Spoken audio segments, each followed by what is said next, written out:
Hello guys! Hello! This is for Aries. Aries, welcome dito sa aking channel, Aries. Alamin natin kung anong messages, vibration, gabay, energy para sa inyong lahat. General weekly tarot reading para sa lahat ng Aries. Wow! Ang ganda naman na ito. Ang dami niya, Aries. Tingnan natin. Reverse yung threads. OMG. So parang nakikita ko, ang negative lang dito, or hindi naman masyadong negative siya, yung reverse lang sa'yo is all about yung pagtatagpi-tagpi ng mga decision making, diba? Halimbawa lang, sa linggong ito, mahihirapan kang pagtagpi-tagpiin yung mga gusto mong mangyari sa buhay mo. Kasi pag reverse siya, sinasabi ng barahan na yung pangarap natin, hindi tayo sigurado. Okay? Yung thoughts natin, hindi masyadong realistic. Diba? Parang ganun. I hope na iwasan mo yung bisyo, iwasan mo palaging lasing, or iwasan natin yung negative na tao na pwedeng maging influence sa atin. Kasi eto, nakakaloka to eh.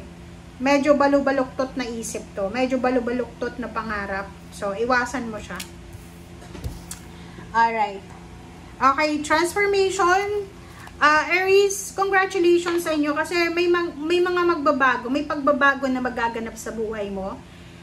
And wag natin kontrahin, okay? Wag natin kontrahin kung ano yung gustong ibigay sa iyo ng universe sa ngayon. Yakapin natin yung pagbabago and yun, kasi parating siya eh. Kumbaga yung mga transformation sa buhay natin, yung mga changes, pag kinontra natin yan, ibig sabihin, hindi tayo naniniwala sa flow ng life. Parang naniniwala tayo mas lalo sa sarili natin. Focus, or parang, minsan yung hindi naniniwala sa Panginoon, yung masyadong mataas yung pride, yun yung parang kinukontra nila kung anong nangyayari. Focus, yun, mag-focus ka daw, resonated siya dito, mag-focus ka sa kung ano yung energy mo sa ngayon, okay? Kung ano yung intention, malaking bagay yon para makuha mo lahat ng mga pangarap mo sa buhay. Dapat maganda yung intention natin. Iwasan talaga natin yung negative. Okay? Negative na tao, negative na emotion. Makinig ka sa sinasabi ng iyong intuition.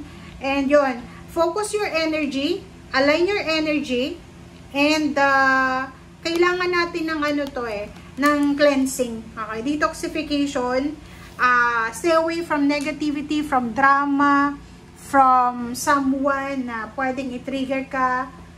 Kasi pwede kang madala lalo kung lasing. Basta iwasan niyo yung alak kasi yan yung nakakasira ng relationship talaga eh.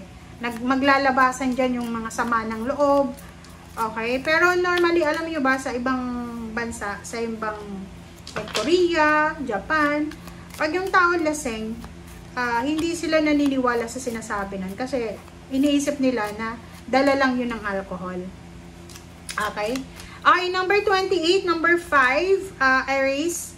Dito sinasabi ng barahan na this anchor ay sinasabi sa na isang successful na ventures ng business and love ang posibleng darating sa'yo. Okay?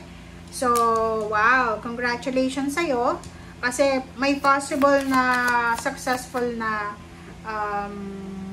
venture, mayroon kang parang niluluto ngayon, or pwedeng nag-a-apply ka ng trabaho, pwedeng yung trabaho na yun na ina-applyan mo ay mataas magpasweldo, and maganda yung kalakaran dyan.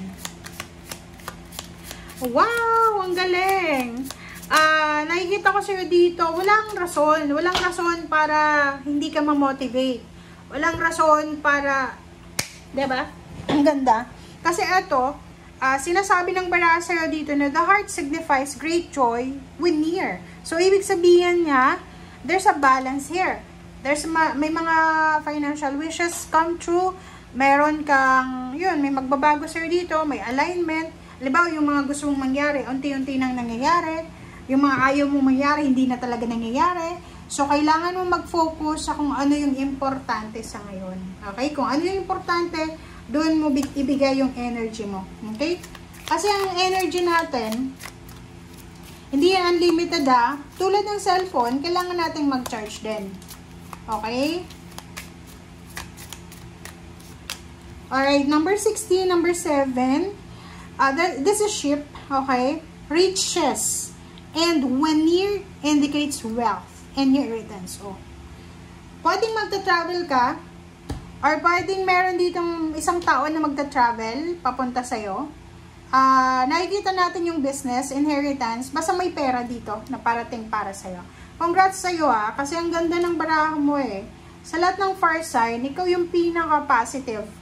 Tingnan mo siya Ito business to Ito trabaho. Maybe a new job, new career, new source of income. Ito din travel. May mag-OFW ba? May uuwi ng Pilipinas.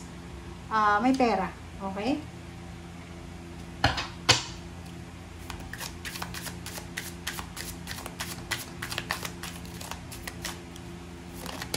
Oops.